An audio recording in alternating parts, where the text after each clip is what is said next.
오늘은 취미로 포도 키우기 2년차 첫 번째 영상이고요. 순 치는 거랑 송이 정리하는 거, 그리고 첫 비료 주는 걸 보여드릴게요. 1년차는 이전 영상을 참고해 주시고요. 3년차 이후는 2년차랑 똑같으니까 2년차 방법대로 해주세요. 오늘은 3월 5일이고요. 포도나무 물올림이 시작됐어요. 작년에 잘랐던 가지 끝에 물방울이 맺혀있죠. 월동하다가 날씨가 조금만 따뜻해지면 물올림이 시작되고요. 중요한 건 최저 온도예요. 이게 제 포도나무를 보관했던 창고 온도예요. 포도나무 1년차 영상에서 겨울에는 최저 온도 7도 미만에서 보관해야 된다고 말씀드렸죠. 제 창고는 온도가 오르락 내리락 해도 2월 말까지는 7도 미만으로 잘 유지가 되거든요. 근데 신기하게 해마다 3월 1일쯤 되면 최저 온도가 7도를 넘어가요. 오늘이 3월 5일이니까 최저 온도가 7도를 넘은 지 아직 며칠 안 됐어요. 근데도 귀신같이 물올림이 시작됐죠. 물론 아직까진 물이 펑펑 나오는 수준까진 아니고 이제 막 물올림이 시작됐어요. 이때부터는 물을 잘 주셔야 돼요. 물론 잎이 없으니까 화분이 빨리 마르진 않고요. 가끔 확인해보고 화분이 완전히 바짝 마르진 않게 물을 주시면 되세요. 물이 흐른다고 락발삼이나 상처치료제로 가지 끝을 막을 필요는 없고요. 물이 많이 흐르기 때문에 막아봐야 어차피 다시 뚫려요. 물올림이 시작됐으니까 앞으로 한 달 안에 눈이 트일 거예요. 오늘은 4월 4일이고요. 포도나무를 창고 밖으로 다 꺼냈어요. 온도가 5도 미만으로 안 떨어질 때 꺼내야 되고요. 5도 미만에서는 서리가 올 수 있거든요. 물론 저는 도심 옥상이기 때문에 온도가 낮아도 서리가 잘 안 오는 편이긴 해요. 그치만 텃밭이나 주변에 건물이 없는 곳은 서리가 쉽게 오거든요. 서리를 한번 맞으면 눈이 트인 나무는 냉해를 심하게 입어요. 잘못하면 포도송이가 달린 눈은 다 죽고 새로 눈이 트여서 포도가 없을 수도 있거든요. 그래서 눈이 트인 나무는 최저 온도가 5도 이상이 되면 밖에 내놓으셔도 돼요. 가장 먼저 할 일은 비료를 주는 거예요. 1년차에는 상토에 비료가 충분히 들어있어서 비료를 많이 줄 필요는 없었어요. 근데 2년차 이후는 화분 안에 비료가 하나도 안 남아있거든요. 그래서 1년 동안 사용할 양분을 전부 비료로 채워주셔야 돼요. 그렇다고 한 번에 1년치를 다 주면 여러 가지 문제가 생기겠죠. 그래서 차근차근 시기에 맞춰서 줄 거고요. 포도는 초기 성장이 빠르기 때문에 일단 나무를 꺼내면 바로 첫 비료를 주셔야 돼요. 오늘 줄 비료는 어분골드랑 용성인비이고요. 주는 양은 2년차 무화과랑 똑같아요. 어분골드 30ml, 용성인비 15ml를 줄 거예요. 먼저 어분골드부터 줄게요. 15ml 계량 스푼으로 2번 주면 되겠죠. 어분골드는 질소를 공급하는 역할이고요. 물고기를 갈아서 만든 건데 주로 아미노산이 많이 들어있어요. 제가 주는 비료 중에 제일 중요한 비료예요. 다음으로 용성인비는 15ml 계량 스푼으로 1번 줄 거고요. 인, 칼슘, 마그네슘, 미량요소 공급용이에요. 흙 pH가 산성이 되면 중성으로 맞춰준 역할도 하고요. 그 다음에 줄 비료는 황산가리, 황산고토, 초산칼슘, 멀티마이크로 이렇게 6가지 비료만 있으면 포도, 무화과 등등 대부분 식물을 키울 수 있거든요. 영상이 너무 길어지니까 오늘은 당장 급한 첫 비료만 줬고요. 비료에 대한 건 다음에 자세히 다뤄볼게요. 이제 본격적으로 순치기를 해볼게요. 먼저 2년차 나무부터 보여드릴게요. 여기저기 순이 많이 나왔죠? 저희 가드닝랩 부직포 화분 기준으로 대형 화분에서 가지를 8개 키워서 포도송이는 4송이, 포도 무게로는 2kg 정도를 수확할 거예요. 수영에 대한 자세한 건 1년차 영상을 참고해 주시고요. 수는 작년에 키웠던 8개 가지에서 각각 1개씩 키워서 총 8개만 있으면 돼요. 그래서 이렇게 많은 순 중에 8개만 남기고 나머지는 다 잘라줄 거예요. 그걸 부르는 이름이 순치기, 순따기, 순정리 또는 순고르기라고도 부르고요. 이 나무는 품종은 금양 1호네요. 잘 보시면 세로로 일자로 세운 영구가지에서도 순이 나오고 있고요. 한마디씩 남겼던 열매가지에서도 순이 자랐죠. 기본적으로는 열매가지에서 나온 순에 포도가 있을 가능성이 높아요. 한번 보면 벌써 포도가 보여요. 이게 포도예요. 나중에 꽃이 핀 다음에 포도 송이가 될 거고요. 꽃이 생겼으니까 이 열매가지 근처에 있는 다른 순은 다 잘라줄게요. 먼저 열매가지 첫 번째 마디에 포도가 열린 순 말고도 좌우로 순이 한 개씩 더 있어요. 포도는 한 자리에 눈이 3개씩 생기거든요. 그 중에 가운데 눈이 보통 가장 튼튼하고요. 나머지 2개는 눈이 트일 때도 있고 안 트일 때도 있어요. 그 2개는 보조눈이라고 부를게요. 만약에 가운데 순에 포도가 없었으면 나머지 2개 보조눈을 더 키워서 포도가 있나 봐야 될 텐데 가운데 순에 포도가 잘 있으니까 옆에 있는 보조눈은 필요가 없어요. 왼쪽 보조눈은 아직 작은데 오른쪽 보조눈은 많이 부풀었으니까 떼줄게요. 가운데 순이 안 다치게 조심조심 떼주세요. 그 다음에 영구가지에서 나온 순도 필요가 없어요. 열매가지에 포도가 없으면 영구가지에서 나온 순이라도 써야 될 텐데 이쪽 열매가지는 포도가 있으니까 영구가지 순은 제거해 줄게요. 그 다음 열매가지 볼게요. 여기도 포도가 있네요. 영구가지에서 나온 순은 제거할게요. 맨 위 열매가지도 포도가 있어요. 영구가지 순은 전부 제거하고요. 여기도 포도가 있죠. 영구가지 눈은 아직 작아서 커지기 시작하면 잘라줄게요. 여기도 열매가지에 포도가 있고요. 여기는 아직 포도가 있는지 확실치 않아요. 일단은 더 놔뒀다가 포도가 확실히 있으면 근처 다른 순은 제거할게요. 이런 식으로 순치기를 해주면 되세요. 한 나무 더 해볼게요. 이 나무가 포도 키우기 1년 차에 나왔던 나무예요. 맨 위 열매가지 첫 번째 마디에 포도가 있죠. 영구가지에서 나온 순은 전부 제거할게요. 위에서 두 번째 열매가지도 포도가 있어요. 영구가지 순은 제거하고요. 세 번째 열매가지도 포도가 있어요. 영구가지 순도 제거하고 보조눈이 트인 것도 제거할게요. 아래쪽은 아직 확실치 않고요. 이 나무는 무화과 포도 삽목 영상에 나왔던 나무예요. 작년에 삽목한 나무 중에 가장 마지막 5월 31일에 삽목했고요. 열매가지에는 포도가 없을 것 같고 영구가지에는 포도가 있을 것 같다고 말씀드렸었죠. 맨 위 열매가지부터 역시나 포도가 없어요. 어떻게 하냐면 순이 자란 부분이 납작하죠. 포도가 들어있으면 동그랗고 통통한데 포도가 없으면 이렇게 납작해요. 물론 착각할 수도 있으니까 이렇게 미리 판단해서 순을 잘라버리지는 마시고요. 그냥 재미로 추정만 해보시고 포도가 없다는 게 확실해질 때까지 더 놔둘게요. 근데 문제는 영구가지에서 트인 이 순도 어째 포도가 없는 것 같아요. 위에서 두 번째 열매가지도 포도가 없네요. 후속으로 나오고 있는 순들이 전부 다 포도가 없는 것 같아요. 이 부직 화분에 심은 게 8월 6일인데 아무래도 8월에 심는 건 너무 늦긴 늦었나 봐요. 일단은 좀 더 지켜볼게요. 오늘은 4월 21일이고요.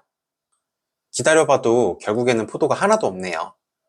포도가 열리는 위치는 하나, 둘, 셋, 넷. 이 네 번째 마디랑 다섯 번째 마디에 포도가 열려요.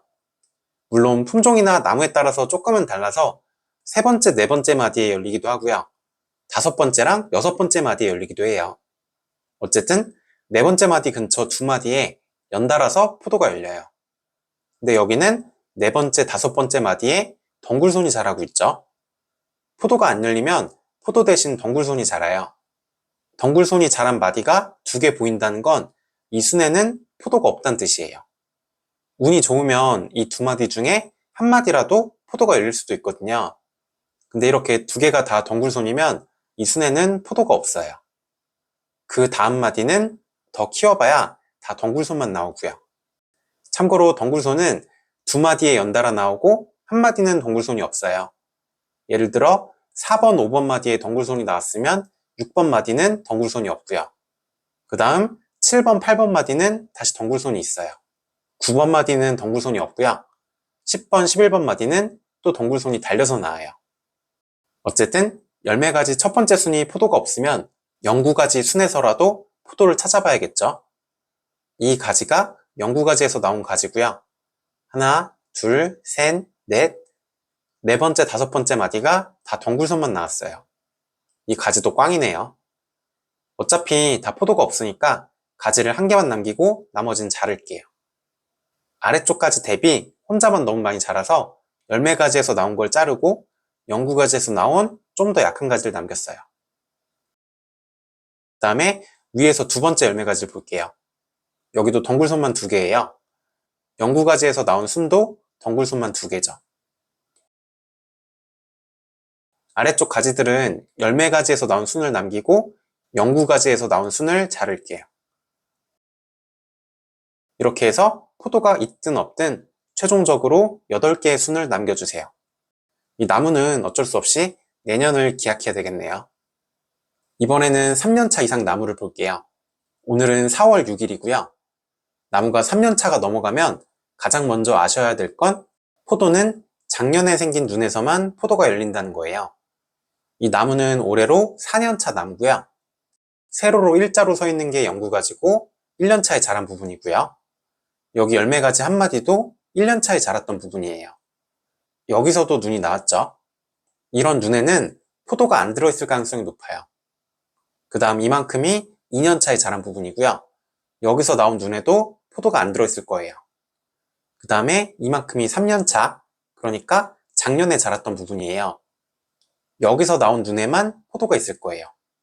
작년에 열매가지의 눈을 1개만 남기고 잘랐는데 그 눈 1개가 제일 위에 자란 이 순이고요. 작년에 자란 가지의 맨 아래에도 순이 1개 있어요. 이거를 기저화라고 부르는데 이것도 작년에 생긴 눈이에요. 그러니까 작년에 눈을 1개만 남기고 자른다고 말씀드렸는데 사실은 눈이 1개 더 숨어 있어서 실제로는 총 2개씩 남긴 거예요. 그래서 포도가 열릴 가능성이 있는 자리는 작년에 자란 이 눈이랑 여기 기저화만 가능성이 있어요. 그러니까 나머지 오래된 가지에서 나온 순은 굳이 키울 필요 없이 빨리 자를수록 나무가 헛고생을 안 하겠죠. 이렇게 따줄게요. 정리해보면 작년 가지에서 나온 순은 첫 번째 마디 보조는 기저화 중에 포도가 있는지 확인하고 1개만 남기면 되지만 오래된 가지에서 나온 순은 볼 것도 없이 미리 제거해버리면 되세요. 오늘은 4월 11일이고요. 5일 사이에 포도가 많이 자랐죠. 누가 봐도 확실히 포도라는 걸 알 만큼 많이 자랐어요. 이제 작년 가지에서 나온 순도 정리해 줄게요. 지금 기저에서 나온 순에도 포도가 있어요. 근데 방향상 저는 기둥에 붙여서 이쪽으로 가지를 유인할 건데 이 순은 유인이 힘들 것 같아요. 그리고 아래쪽 다른 순 대비 혼자만 너무 크게 자랐어요. 그래서 이 순을 제거할게요. 3년차 이후에는 열매가지 하나에서도 여러 순이 포도를 다 가지고 있는 경우가 많아요. 그럼 어떤 순을 남길지는 크게 중요하진 않고 열매가지 1개당 순을 1개씩만 남기면 되세요. 저는 보통은 튼튼한 순 중에서 유인하기 편한 걸 남기는 편이에요.